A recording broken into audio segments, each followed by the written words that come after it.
Friends எல்லோரும் எப்படி இருக்கிறீங்க? நல்லா இருக்கிறீங்களா? இன்றைக்கி நம்ம வந்து ஒரு ஈஸியான கேக் தான் செய்ய போகிறோம். கப் கேக் செய்ய போகிறோம். இது பொருளும் நம்ம வீட்டில் இருக்கிற பொருளை வச்சே தான் நம்மள ஒரு சாஃப்டான கப் கேக் செய்ய போகிறோம். கண்டிப்பாக வீடியோ ஸ்கிப் பண்ணாதீங்க, பாருங்கள். ரொம்ப பேருக்கு இந்த ரெசிபி தெரியும், தெரியாதவங்களுக்கான இந்த வீடியோ ஓகே. இன்றைக்கி நம்ம வந்து முட்டை போட்டு தான் செய்கிறோம். ஒரு முட்டை எடுத்துக்கிறோங்க.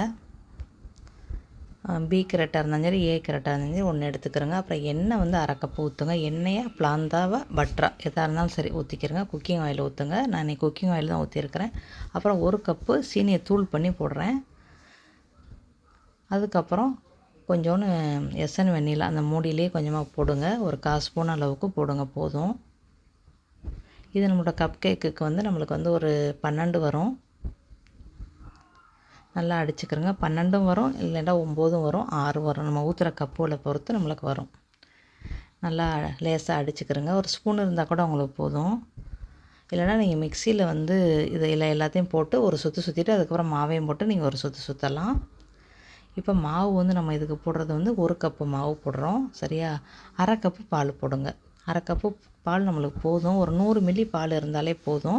கொஞ்சோன்னு வச்சுக்கிறோங்க. வச்சுக்கிட்டு மாவு போட்டுட்டு உங்களுக்கு பத்தலை அப்படின்னா அந்த 1/4 கப்பு பாலையும் ஊற்றுங்க. அந்த மாதிரி தான் ஏற்கனவே செய்யணும். பாதி பாலை தான் போட்டு நல்லா கலந்துக்கிறணும். கலந்துக்கிட்டு மாவை போட்டுட்டு நல்லா கிண்டி விட்டுட்டு அதுக்கப்புறம் நம்மளுக்கு பத்தலைன்னா அந்த 1/4 கப்பையும் ஊற்றணும். கண்டிப்பாக பத்தாது, நம்ம ஊற்றத்தான் வேணும். அந்த மாதிரி மிக்ஸ் பண்ணிக்கிறேங்க. சரி, இப்போ 1 கப்பு மாவு எடுத்துருக்கிறேன். எல்லாமே ஒரே கப்பு அளவே எடுத்துருக்கிறேன். 1 கப்பு மாவு, 1 கப்பு சீனி, அரை கப்பு எண்ணெய் இல்லைன்னா பிளாந்தா, ஒரு முட்டை, அதான் அளவு. அப்புறம் 1/4 கப்பு கோகோ பவுட்ரு போடுங்க. ஸ்பூனு கணக்குன்னா 2.5 ஸ்பூன் அளவுக்கு உங்களுக்கு கரெக்டாக வரும். 2லேருந்து 2.25 ஸ்பூன் பெரிய ஸ்பூன் அளவுக்கு உங்களுக்கு கரெக்டாக வரும். பேக்கிங் பவுட்ரு 1 ஸ்பூன், சின்ன ஸ்பூனில் 1 ஸ்பூன் போடுங்க. பேக்கிங் சோடா அரை ஸ்பூன், சின்ன ஸ்பூன் போடுங்க, உங்களுக்கு கரெக்டாக இருக்கும். கொஞ்சோன்னு உப்பு போடுங்க. இப்போ எல்லாத்தையும் நல்லா சலிச்சுக்கிறோங்க. கொஞ்சம் வடிகட்டி வந்து கொஞ்சம் இதாக இருக்கிறனால நம்மளுக்கு வந்து செதறுது. கொஞ்சம் அமைதியாக செஞ்சால் செதறாது. எனக்கு இன்னொரு வேலை இருக்குது, அதனால் நான் விறுவிறுன்னு செய்யணும், அதுக்கு தான். அப்புறம் எல்லாத்தையும் நல்லா கிண்டி விடுங்க. எவ்வளோ அவசரமாக செய்கிறேன்னு பார்த்தீங்களா? இதில் வீடியோ வேறு எடுத்துக்கிட்டு இருக்கிறேன். திடீர்னு ஒரு வெளியில் வேலை வந்துருச்சு. இந்த மாதிரி எல்லாத்தையுமே இது பண்ணி விட்ருங்க.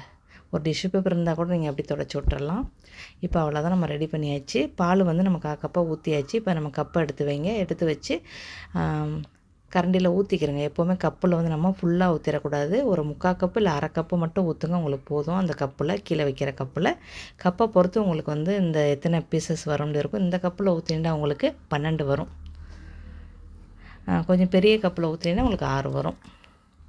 இந்த மாதிரி கப்பில் இருந்துச்சு அப்படின்னா நீங்கள் இந்த ட்ரேயே உங்களுக்கு போதும். இந்த கப்பில் உங்களுக்கு வந்து அந்த அச்சு தேவையில்லை. நீங்கள் அந்த பேப்பர் கப்பு மாதிரி யூஸ் பண்ணீங்க அப்படி இந்த கப்பாக இருந்துச்சுன்னா கண்டிப்பாக உங்களுக்கு இதுக்கு வைக்கிற ட்ரே வேணும். அவ்வளோதான் வித்தியாசம். இங்கே மலேசியா பொறுத்த வரைக்கும் எல்லாருமே வச்சுருக்கிறீங்க, ஒரு சிலர்கிட்ட இருக்காது, அதுக்கு தான் நான் சொல்கிறேன்.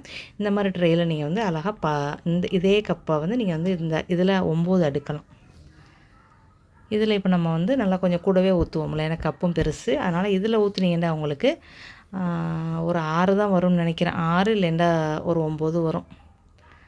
இப்போ நம்மளுக்கு இந்த கப் கேக்கு நம்மளுக்கு வெந்துருச்சு. நம்ம வைக்கிற டைம்னு பார்த்தா 20 நிமிஷம் வச்சுருக்குறோம். அவனை வந்து 5 நிமிஷம் முன்னாடி திறந்தாச்சு. பேக்கிங் டைம்னு பார்த்தா வெறும் 10 நிமிஷம் தான். எக்ஸ்ட்ரா 5 நிமிஷத்துக்கு முன்னாடி நம்ம அவனை திறந்துட்டோம், அவ்வளோதான். அந்த கப் வந்து இப்போ வெந்துக்கிட்டு இருக்குது. இப்போ நான் உங்களுக்கு எடுத்து காட்டுறேன், பாருங்கள். எவ்வளோ சாஃப்டான கேக்கு, எவ்வளோ ஈஸியாக ரெடி பண்ணிட்டோம். இது செய்கிற டைம்னு பார்த்தா வேறு அரை மணி நேரத்தில் நீங்கள் அருமையாக ரெடி பண்ணிடலாம். உங்கள் வீட்டு குழந்தைகள்லாம் ஸ்கூலுக்கு போய்ட்டு வரையிலேயே நீங்கள் இந்த மாதிரி செஞ்சு கொடுத்தீங்கன்னா குட்டீஸ் ரொம்ப விரும்பி சாப்பிடுவாங்க. பெரிய ஆளாக போய்ட்டு இதெல்லாம் விரும்புவாங்களான்னு தெரியாது. சின்ன பிள்ளைகள் இருக்கையில் நீங்கள் இதெல்லாம் செஞ்சு கொடுத்தீங்கன்னா தான் பிள்ளைங்க நல்லாவே விரும்பி சாப்பிடுவாங்க. எங்கேயாவது வெளியே லொக்கேஷன் போனீங்கன்னா கூட இந்த மாதிரி கேக்கெல்லாம் செஞ்சு வச்சுக்கிட்டீங்கன்னா உங்கள் வீட்டு குட்டீஸ்கள் நல்லா விரும்பி சாப்பிடுவாங்க, என்ஜாய் பண்ணுவாங்க. கடையில் வாங்குறத நினைக்கவே மாட்டாங்க. கண்டிப்பாக ட்ரை பண்ணி பாருங்கள். செஞ்சிங்கன்னா எனக்கு ரொம்ப சந்தோஷம். நீங்கள் இது வரைக்கும் செய்யலை அப்படின்னா அந்த வீடியோ உங்களுக்கு ரொம்ப யூஸ்ஃபுல்லாக இருக்கும். ரொம்ப ஈஸி தான். நெக்ஸ்ட்டு பதிவில் சந்திக்கலாமா? By, see you.